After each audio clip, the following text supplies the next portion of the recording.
بسم اللہ الرحمن الرحیم۔ ناظرین، آج آپ سے وہ بات شیئر کرنی ہے جو بنتا تو نہیں ہے کہ پاکستان کی جگ ہسائی ہوگی، لیکن عمران خان صاحب کے حوالے سے حساس اداروں کی رپورٹس بھی بننا شروع ہو چکی ہیں اور بہت سارے انٹرنیشنل اداروں کی رپورٹ بھی یہ بننا شروع ہو گئی ہے کہ خان صاحب کسی ذہنی مرض کا شکار ہیں۔ اس میں کس چیز کی شدت ہے، کس چیز کا اضافہ ہے، وہ علیحدہ کہانی ہے۔ اس پہ بہت سارے بات رانا ثناء اللہ بھی کہہ رہے ہیں کہ یار وہ نشہ نہیں کرنے دیں گے جو ان کے بارے میں مشہور ہے، لیکن خان صاحب اس وقت ایگوٹزم اور ایگو سینٹرزم اس کا شکار ہیں، اور اس پہ NPD ایک لفظ ہے، آپ بھی سرچ کر لیجئے گا، جس کے بارے میں یہ ہے کہ نارسسٹک پرسنالٹی ڈس آرڈر، جس کا مفہوم یہ ہے کہ وہ لوگ جو قوت اقتدار میں، قوت اختیار میں، اس میں اپنی تمام تر چیزوں کو درست سمجھنا شروع کر دیتے ہیں اور اپنی نیکیوں کو بھی بہت بڑا احسان سمجھتے ہیں کہ جیسے وہی ہیں دنیا کے اندر سب سے نیکوکار، اور اس کا ڈس آرڈر پرسنالٹیز جو ہیں اس میں ایک عمران خان بھی ہیں۔ آج اسی پہ بات کریں گے اور ان کی بیماری کی بات کریں گے۔ ہم نے ماضی میں یہ سنا کہ آصف زرداری صاحب نے تو عدالت میں لکھ کے دے دیا کہ وہ ذہنی اس مرض کا شکار ہیں جس کے باعث ان کو عدالت سے جو ہے وہ بری ذمہ قرار دے دیا جائے، مگر یہ ساری باتیں کرنے سے پہلے آپ سے گزارش ہے کہ اگر آپ نے چینل ابھی تک سبسکرائب نہیں کیا تو پلیز اس کو بھی کیجئے، اور ہماری ان باتوں کو اتنا ایزی نہ لیجئے، کیونکہ 30 سال میں نے جو دیکھا، اور میں نے بہت ساری شخصیات بھی دیکھی جو پرسنالٹی ڈس آرڈر کا شکار ہوتی ہیں، ہم اس کی نہ تحقیق کرتے ہیں۔ ہمارے بچوں کے اندر بھی یہ چیزیں موجود ہیں، لائک پینٹ بٹر، اس میں نارتھ امریکہ کے اندر دیکھ لیں، یورپ کے اندر دیکھ لیں تو بہت سارے بچوں کو اس سے پرابلم ہوتی ہے، لیکن ہم مونگ پھلی کا دانہ، اس میں مونگ پھلی کا دانہ، اور وہ اشتہار سنتے بھی رہتے ہیں اور مونگ پھلی کے دانے کھلاتے بھی رہتے ہیں۔ لیکن میں آج بات کروں گا جناب عمران خان کی ذہنی بیماری کی، اور اس میں اگر کسی کو کوئی رتی برابر بھی شک ہو تو وہ ڈیفینیٹلی ڈاکٹر سے بھی یہ رجوع کر سکتا ہے اور حساس اداروں سے بھی اس پہ معاونت حاصل کر سکتا ہے۔ یہ تب معاملہ شروع ہوا جب خان صاحب وزیر اعظم بن گئے تو ان کے حوالے سے ریسرچ شروع ہوئی، اور بہت سارے ایسے ادارے جو پاکستان کے کام کرتے رہتے ہیں اور ان کا سامنے آنا ضروری نہیں ہے، انہوں نے یہ ریسرچ کرنا شروع کی، اور پھر خان صاحب کے جو ابھی بھی وزیر اعظم ہاؤس کے اور بنی گالہ کے جو ڈاکٹرز ہیں ان سے بھی یہ بات ہوئی کہ خان صاحب کیا کرتے ہیں۔ خان صاحب کچھ ایسا مخصوص لمحے آتے ہیں جس میں وہ بالکل آپے سے باہر ہو جاتے ہیں، اور پھر جو میں نے بیماریوں کا نام بتایا اس میں سے ایک یہ ہے کہ انسان اپنی ہر چیز کو حق سمجھتا ہے، اور وہ سمجھتا ہے کہ جو میں کہہ رہا ہوں اس پہ ہی ایسے ہی سوچا جائے، اور جو میں کہہ رہا ہوں کہ ایسا نہیں ہونا چاہیے تو سب لوگ کہیں ایسا نہیں ہونا چاہیے۔ یہ 2-4 دفعہ ایسا ہوا کہ انہوں نے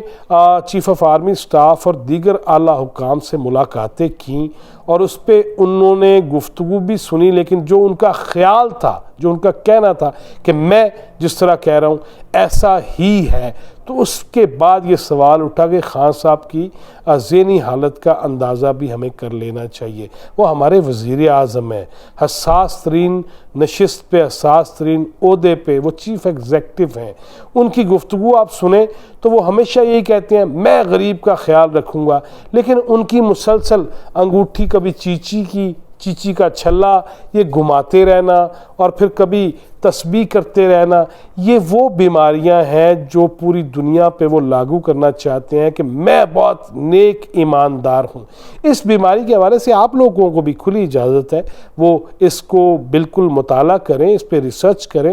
ایسا شخص جو ہمیشہ یہ سمجھتا ہے کہ میں نیکی کر رہا ہوں تو وہ بھی بہت بڑا کام ہے، اور مجھ سے بڑا نیکوکار کوئی نہیں ہے، جو اس کا شکار ہو جاتا ہے وہ اپنی ماضی کی تمام تر چھوٹی بڑی غلطیوں کو صرف نظر کرنے لگ جاتا ہے، اور وہ سمجھتا ہے کہ جو میں کہتا ہوں وہی ہونا چاہیے۔ وہ یہ سمجھتا ہے کہ میں دین کی بات کروں، مذہب کی بات کروں، اخلاقیات کی بات کروں تو اس کو بھی ایسا ہی لینا چاہیے جیسا میں کہہ رہا ہوں۔ اور پھر ان بیماریوں میں بہت سارے 100 سے زیادہ ماہرین کی، میں BBC کی ایک رپورٹ دیکھ رہا تھا جس میں یہ کہا گیا کہ ایسے لوگ سمجھتے ہیں کہ ہم نیکی بھی اگر کر رہے ہیں تو شاید ہماری تمام تر جو برائیاں ماضی کی ہیں وہ ختم ہو گئی ہیں اور اب ہمیں نیکوکار کے طور پہ لیا جائے۔ یہی وجہ ہے کہ ان کو اس حوالے سے بھی بعض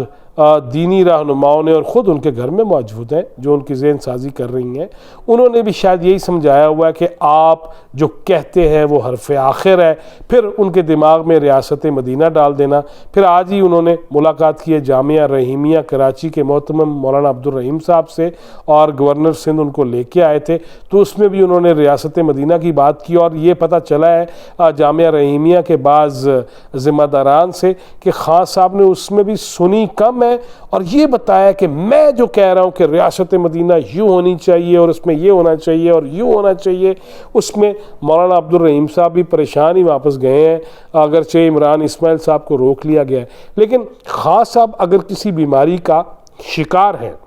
اور ہمارے اداروں کو یہ علم ہو گیا ہے تو کیا تبھی تبدیلی کی باتیں شروع ہو گئی ہیں، یا پھر جب تک ان کے ذہنی جو حالت ہے ان سے فائدہ کیا جا سکتا ہے، استفادہ حاصل کیا جا سکتا ہے، فائدہ لیا جا سکتا ہے، کیا اس تک انتظار کیا جائے گا؟ لیکن خان صاحب کا علاج بہرحال کسی اچھی لیبارٹری سے ہونا چاہیے اور کسی اچھی ہاسپٹل میں ہونا چاہیے، اور شوکت خانم سے بڑا ہاسپٹل کیا ہوگا اگر وہاں کے ڈائریکٹر اور ڈاکٹر یہ سمجھیں کہ خان صاحب کا بھی ہمیں علاج معالجہ کر لینا چاہیے۔ اور خان صاحب کو بھی میرا خیال ہے کہ کرونا کا شکار ہونے کے باوجود جس طرح وہ اوپنلی باہر آ گئے، اس سے نکل کے خان صاحب کو بھی چاہیے کہ حرج کوئی نہیں ہے کسی بھی انسان کو کہ وہ اپنا علاج معالجہ کرا لے، اپنے ٹیسٹ کرا لے، اور ایسے ماہرین نفسیات سے رابطہ کرنے میں کوئی حرج بھی نہیں ہے۔ لیکن خان صاحب کے دماغ میں بھی وہی چیز بیٹھ گئی ہے کہ میں جو کہہ رہا ہوں یا مجھے جو کہا جا رہا ہے گھر سے، میں نے وہی تقریر کرنی ہے اور انہی خیالات کا اظہار کرنا ہے۔ اس پہ خان صاحب کے لیے مسائل زیادہ ہو رہے ہیں، اور یہ بیماری کا بہانہ بنا کر خان صاحب کو بہت زیادہ نقصان پہنچایا بھی جا سکتا ہے، اور ان کی ذہنی حالت پہ شک کا اظہار کیا جا سکتا ہے۔ یہ آپ سے واقعتاً دل و جان سے اللہ کو حاضر ناظر جان کے چند باتیں کرنا تھیں جو مجھ تک اطلاعات پہنچی ہیں، اور آپ تک بھی پہنچانا چاہ رہا ہوں کہ خان صاحب کچھ خدا کا خوف کر لیں، اپنا معائنہ کرا لیں۔ دماغی معائنہ کرانے میں حرج کیا ہے؟ کیوں ہر بندہ اپنے آپ کو حرف آخر سمجھے؟ میں کیوں سمجھوں؟ آپ کیوں سمجھیں؟ کیوں سمجھیں آپ اللہ معاف کریں، میں یا آپ اللہ بھی ہیں خدا نہ خواستہ، ہمیں اپنا علاج کرا لینا چاہیے۔ میں جہاں جہاں غلط ہوں مجھے بھی سمجھ لینا چاہیے، میری ماں بھی اگر غلط ہے تو اس کو بھی سمجھ لینا چاہیے، میرے والد صاحب بھی اللہ غری کرامت کرے جہاں جہاں وہ غلط تھے ان کو بھی سمجھ لینا چاہیے تھا، اور میری بیوی کو بھی سمجھ لینا چاہیے، میرے سسرال کو بھی، میرے ہر بندے کو، اور آپ کو بھی، اور جتنے جید علماء ہیں ان کا بھی دماغی معائنہ کرانے میں حرج کوئی نہیں ہے۔ لیکن خان صاحب بہرحال اس بیماری کا شکار ہے، اور اعلیٰ سطحی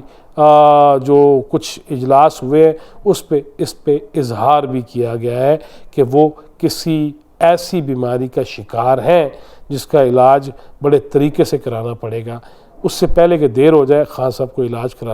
کرا لینا چاہیے۔ Till next video.